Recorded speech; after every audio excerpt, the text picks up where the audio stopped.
நாகர்கோவில் அருகே 2011ஆம் ஆண்டு நிகழ்ந்த கொலை வழக்கில் சகோதரர்கள் 3 பேருக்கு ஆயுள் தண்டனை விதிக்கப்பட்டுள்ளது. தம்மத்துக்கோணம் பகுதியைச் சேர்ந்த செல்வகுமார் என்பவரை முன்விரோதம் காரணமாக அப்பகுதியைச் சேர்ந்த மணிகண்டன், ஐயப்பன், பாபு ஆகியோர் சேர்ந்து படுகொலை செய்துள்ளதாக கூறப்படுகிறது.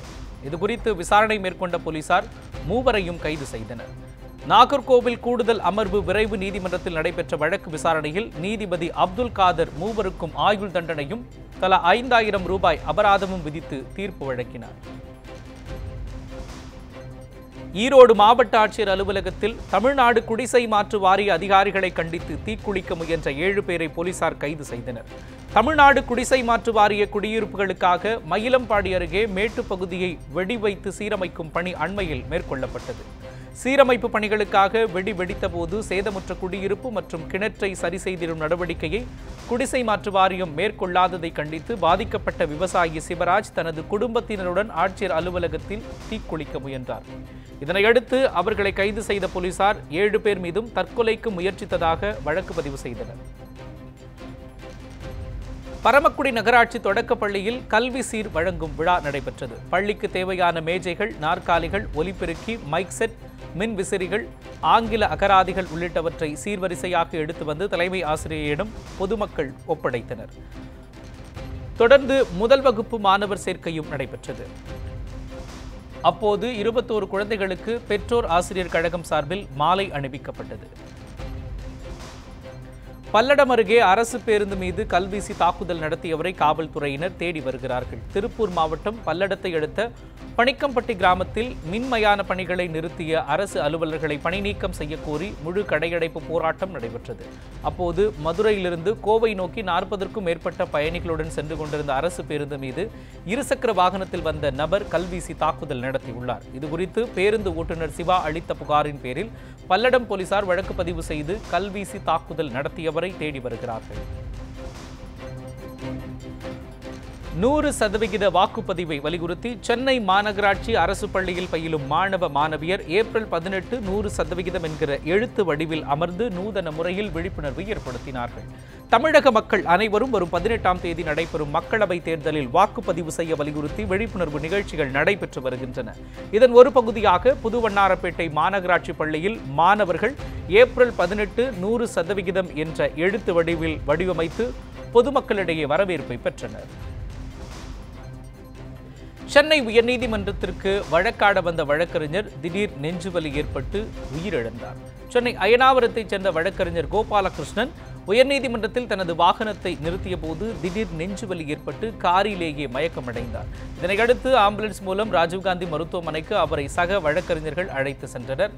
அங்கு கோபாலகிருஷ்ணனை பரிசோதித்த மருத்துவர்கள் அவர் ஏற்கனவே உயிரிழந்து விட்டதாக தெரிவித்தனர். கரூர் ராமகிருஷ்ணாபுரம் பகுதியில் உள்ள ஒரு டெக்ஸ்டைல் நிறுவன உரிமையாளர் இல்லத்தில் வருமான வரித்துறையினர் திடீர் சோதனை மேற்கொண்டனர். கரூரில் செல்வம் என்பவருக்கு சொந்தமான டெக்ஸ்டைல் நிறுவன அலுவலகம் மற்றும் அவரது வீட்டில் இந்த சோதனை நடைபெற்றது. தனியார் பொறியியல் கல்லூரியில் பங்குதாரராகவும் மற்றும் பல நிதி நிறுவனங்களில் பங்குதாரராகவும் செல்வம் உள்ள நிலையில் வருமான வரித்துறையினரின் சோதனை அப்பகுதியில் பரபரப்பை ஏற்படுத்தியிருக்கிறது. குற்ற சம்பவங்களை தடுக்க ஏதுவாக போலீசாருக்கு 50 சிசிடிவி கேமராக்களை நடிகர் ஜிவி பிரகாஷ் வழங்கினார். ஜிவி பிரகாஷ் நடிப்பில் ஏஎல் விஜய் இயக்கத்தில் வாட்ச்மேன் என்ற படம் உருவாகியுள்ளது. இப்படத்தின் குழுவினர் குற்ற சம்பவங்களை தடுப்பதற்காக பொள்ளாச்சி காவல் துணை கண்காணிப்பாளர் அலுவலகத்திற்கு 50 சிசிடிவி கேமராக்களை வழங்கினர். இந்த கேமராக்கள் பொள்ளாச்சி பகுதியின் முக்கிய பகுதிகளில் பொருத்தப்பட்டுள்ளன. இதுகுறித்து தெரிவித்த நடிகர் ஜிவி பிரகாஷ், இதுபோன்று அனைவரும் முன்வந்து பாலியல் வன்கொடுமைகளை தடுப்பதற்கான நடவடிக்கைகள் எடுத்தால் குற்றங்கள் குறைய வாய்ப்புள்ளதாக கூறினார். காட்பாடி அருகே கனரா வங்கி மேலாளர் வீட்டில் வருமான வரித்துறை அதிகாரிகள் சோதனை நடத்தினர். வேலூர் மாவட்டம் காட்பாடி அடுத்த காந்திநகர் பகுதியைச் சேர்ந்த தயாநிதி என்பவர் கனரா வங்கியின் மேலாளராக பணியாற்றி வருகிறார். இவரது வீட்டில் வருமான வரித்துறை மற்றும் தேர்தல் பறக்கும் படையினர் இன்று திடீர் சோதனையில் ஈடுபட்டனர். நேற்றிரவு உரிய ஆவணங்களின்றி ஏடிஎம் மையத்திற்கு கொண்டு செல்லப்பட்ட 32 லட்சம் ரூபாய் பறிமுதல் செய்யப்பட்ட சம்பவம் தொடர்பாக தயாநிதியிடம் அதிகாரிகள் விசாரணை நடத்தியதாக தகவல்கள் வெளியாகியுள்ளது. பழனி லட்சுமி நாராயண பெருமாள் கோவிலில் நடைபெற்ற சித்திரை திருவிழா கொடியேற்ற வழிபாடுகளில் பக்தர்கள் திரளாக கலந்து கொண்டனர். பழனி தண்டாயுதபாணி சுவாமி கோவிலின் உப கோயிலான லக்ஷ்மி நாராயண பெருமாள் கோவிலில் நேற்றிரவு முதலே பலிபீட பூஜை, கங்கணம் கட்டுதல் உள்ளிட்டவை நடத்தப்பட்டதை தொடர்ந்து இன்று காலை சங்கு சக்கரம், திருநாமம் மற்றும் கருடாழ்வார் உள்ளிட்ட உருவங்கள் பொறிக்கப்பட்ட மஞ்சள் நிற கொடிக்கு சிறப்பு பூஜைகள் செய்து கோயிலின் கொடி மரத்தில் ஏற்றப்பட்டது. 10 நாட்கள் நடைபெறும் விழாவை தொடர்ந்து வரும் 17ஆம் தேதி திருக்கல்யாணமும் 19ஆம் தேதி திருத்தேரோட்டமும் நடைபெற உள்ளது.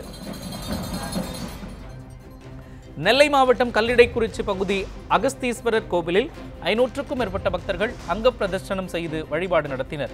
இக்கோயிலில் பங்குனி திருவிழா கடந்த 5ஆம் தேதி கொடியேற்றத்துடன் தொடங்கியது. விழாவின் 7ஆம் நாளான இன்று தாமிரபரணி ஆற்றிலிருந்து தீர்த்தக்குடம், பால்குடம் எடுத்து பக்தர்கள் வழிபாடு நடத்தினர். தொடர்ந்து பக்தர்கள் அங்க பிரதர்சனம் செய்து நேர்த்திக்கடன் செய்தனர். விருதாச்சலம் அருகே ஆக்கிரமிப்பை கண்டித்து கிராம நிர்வாக அலுவலரை பொதுமக்கள் சிறைப்பிடித்து அலுவலகத்தை பூட்டியதால் பரபரப்பு ஏற்பட்டது. கடலூர் மாவட்டம் விருத்தாசலம் அருகே உள்ள சித்தேரிக்குப்பம் கிராமத்தில் இருக்கும் கிராம நிர்வாக அலுவலகத்தின் அருகில் தனிநபர் ஒருவர் கட்டிடம் கட்டியதாக தெரிகிறது. இதில் ஆக்கிரமிப்பு செய்யப்பட்டதாக கூறி பொதுமக்கள் கிராம நிர்வாக அலுவலர் பூங்கொடியிடம் மனு கொடுத்தனர். ஆனால் நடவடிக்கை எடுக்கப்படாததால் கிராம நிர்வாக அலுவலர் பூங்கொடியை முற்றுகையிட்டனர்.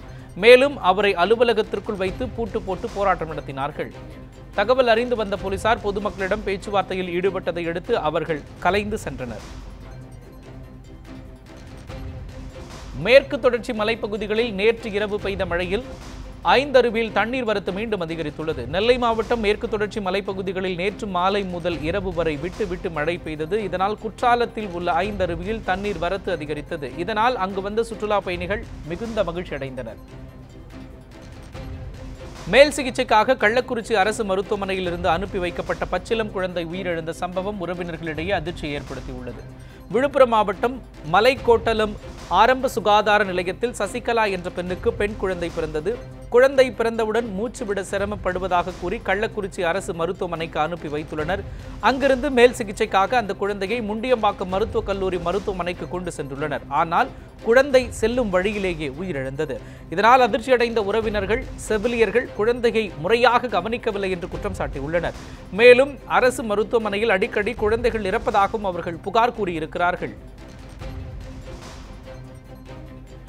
சிவகங்கை மாவட்டம் நல்லான்குடி கிராமத்தில் ஸ்ரீ வேம்புடைய ஐயனார் புரவி எடுப்பு திருவிழாவை முன்னிட்டு மாட்டு வண்டி பந்தயம் நடைபெற்றது. இதில் மதுரை, திண்டுக்கல், புதுக்கோட்டை உள்ளிட்ட மாவட்டங்களைச் சேர்ந்த 50 ஜோடி மாடுகள் கலந்து கொண்டன. சின்ன மாடு, பெரிய மாடு என 2 பிரிவுகளாக நடத்தப்பட்ட இந்த பந்தயத்தில் சிவகங்கை மாவட்ட மாடுகளே முதல் பரிசை வென்றன.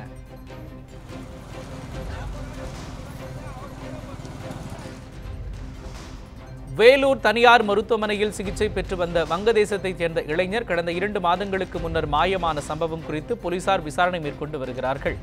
வங்கதேசத்தைச் சேர்ந்த பிரஜேஷ் சந்திரநாத் என்பவரின் சகோதரர் பங்கஜ் சந்திரநாத் விபத்தில் சிக்கி காயமடைந்தார். இதனையடுத்து பாதிக்கப்பட்ட அவருக்கு மேல் சிகிச்சைக்காக சிகிச்சை அளிக்க வேலூரில் உள்ள தனியார் மருத்துவமனைக்கு பரிந்துரைக்கப்பட்டது. தொடர்ந்து அங்கு சிகிச்சை பெற்று வந்த அவர் கடந்த 2 மாதங்களுக்கு முன்னர் காணாமல் போனதாக கூறப்படுகிறது. இதுகுறித்து வழக்கு பதிவு செய்த போலீசார் தீவிர விசாரணை மேற்கொண்டு வருகிறார்கள். இந்நிலையில் மொழி தெரியாமல் அவதிப்படும் தனது சகோதரனை சென்னையின் பல்வேறு பகுதியில் பிரஜேஷ் சந்திரநாத் தேடி வருகிறார். அருப்புக்கோட்டையில் 2 இடங்களில் குடிநீர் வழங்க கோரி காலி குடங்களுடன் பொதுமக்கள் போராட்டத்தில் ஈடுபட்டனர். அருப்புக்கோட்டையில் 1 மற்றும் 30வது வார்டுகளில் கடந்த சில வாரங்களாக குடிநீர் வழங்கப்படவில்லை என்று கூறப்படுகிறது. இதனால் ஆத்திரமடைந்த பெண்கள் காலி குடங்களுடன் திடீர் சாலை மறியலில் ஈடுபட்டனர். தகவல் அறிந்து வந்த அதிகாரிகள் இன்று மாலைக்குள் தண்ணீர் வழங்க நடவடிக்கை எடுக்கப்படும் என உறுதியளித்ததை அடுத்து அவர்கள் கலைந்து சென்றனர். தேர்தல் பறக்கும் படையினர் நடவடிக்கையில் ஈரோடு மாவட்டம் புஞ்சை புளியம்பட்டி மாட்டுச்சந்தையில் வர்த்தகம் பாதிக்கப்பட்டுள்ளதாக வியாபாரிகள் வேதனை தெரிவித்துள்ளனர். இங்கு வாரந்தோறும் புதன்கிழமை மாலை முதல் வியாழக்கிழமை மாலை வரை மாட்டுச்சந்தை நடைபெறும். மாடுகளை வாங்க, விற்க தமிழகம் மட்டுமின்றி கேரளா, கர்நாடகா போன்ற மாநிலங்களில் இருந்தும் ஏராளமானோர் வருவர். தேர்தலை முன்னிட்டு தற்பொழுது பறக்கும் படையினர் நடவடிக்கையால் வெளிமாநிலத்தைச் சேர்ந்தவர்களின் வருகை குறைந்துள்ளதால் வர்த்தகம் பாதிக்கப்பட்டுள்ளதாக வியாபாரிகள் தெரிவித்துள்ளனர்.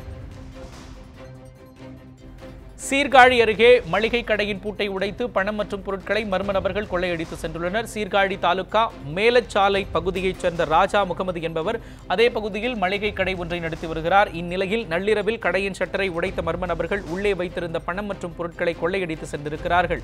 இதுகுறித்து போலீசார் வழக்கு பதிவு செய்து விசாரணை மேற்கொண்டு வருகிறார்கள். பறிமுதல் செய்யப்பட்ட பணத்திற்கான உரிய ஆவணங்களை கொடுத்த பிறகும் அதிகாரிகள் பணத்தை திருப்பிக் கொடுக்க மறுப்பதாக சிவகங்கையைச் சேர்ந்த சாலையோர பழ வியாபாரி குற்றம் சாட்டியுள்ளார்.